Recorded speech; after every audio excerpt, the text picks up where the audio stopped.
Welcome to our review on meiosis. So the first thing that we need to do is just have a little bit of a recap on how many chromosomes we have as humans in different types of cell. So if we're thinking about our normal body cells, then in humans there are 46 chromosomes present.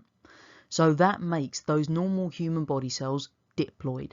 So they've got two sets of each chromosome. If, however, we consider the sex cells, so those gametes of the sperm and the egg, then they've only got 23 chromosomes. So they're what's known as a haploid cell. They've only got one set of each chromosome. Now, go careful with this, because they do like to ask you questions about how many chromosomes are present in either the gametes or the body cells. But the catch is that it's not likely to be humans. They're far more likely to give you a little bit of information in the actual starter of the question that so many of you like to just ignore and go straight to the bit that says A. But if you've done that, you've missed the fact that in the actual question itself, it tells you that in mice, body cells have 14 chromosomes. So what we need to do is read the question really carefully to find out how many chromosomes you are starting with. So if they've given you the number of chromosomes in a body cell and they're asking you to work out how many are in a gamete, you halve it. If, however, they've given you the number of chromosomes in a gamete and they're asking you to work out the number in a normal body cell, then you just double it, times it by 2. So what we actually find is that for this whole process to happen of forming a new life, then we're going to have fertilisation. And the actual process of fertilisation is when those two haploid gametes join together and their nuclei fuse. And at that point, they're forming a diploid cell called a zygote. Once that zygote has formed, it then divides many times by mitosis, and that's what eventually leads to our new organism.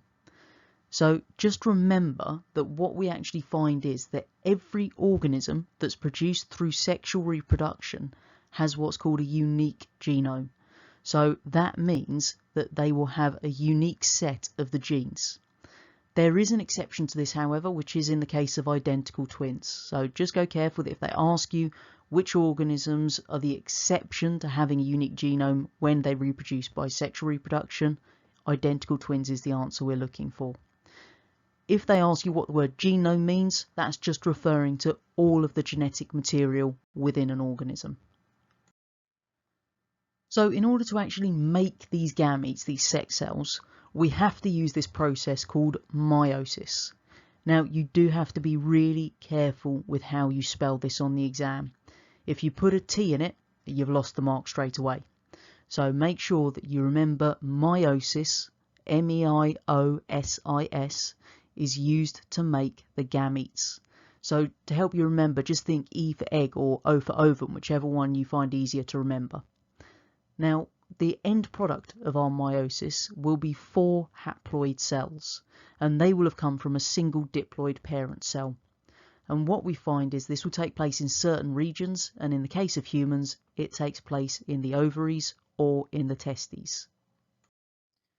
So if we actually consider what's going to happen in this process of meiosis, the very first stage is that those chromosomes are going to be copied, and that's that process of DNA replication again. So the DNA unzips, then the complementary base pairs from the 3 bases within the nucleus will pair up, A's with T's, C's with G's, and then we've got 2 sets of the actual DNA. Once that's happened, then those chromosomes will line up along the equator in their pairs, and that'll be one from the mother and one from the father.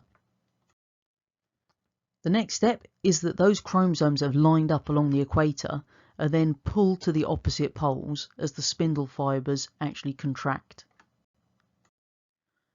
Once those chromosomes are then located in those opposite poles, then the cell divides into 2 through that process we've looked at earlier in B1 of cytokinesis. So you might be sitting there thinking, hang on, this sounds awfully familiar to me. And it is. That first stage there is all identical to mitosis. So if you've learnt mitosis really well, congrats, you've already learnt the first stage of meiosis as well. However, the key thing to remember with meiosis is that there is a second stage.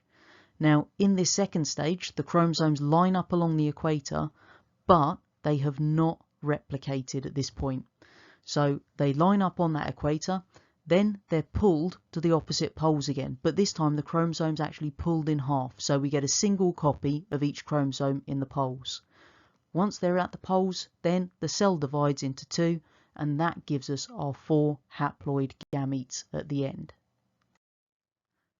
So at the end of this actual process of meiosis, we've actually got 4 individual gametes.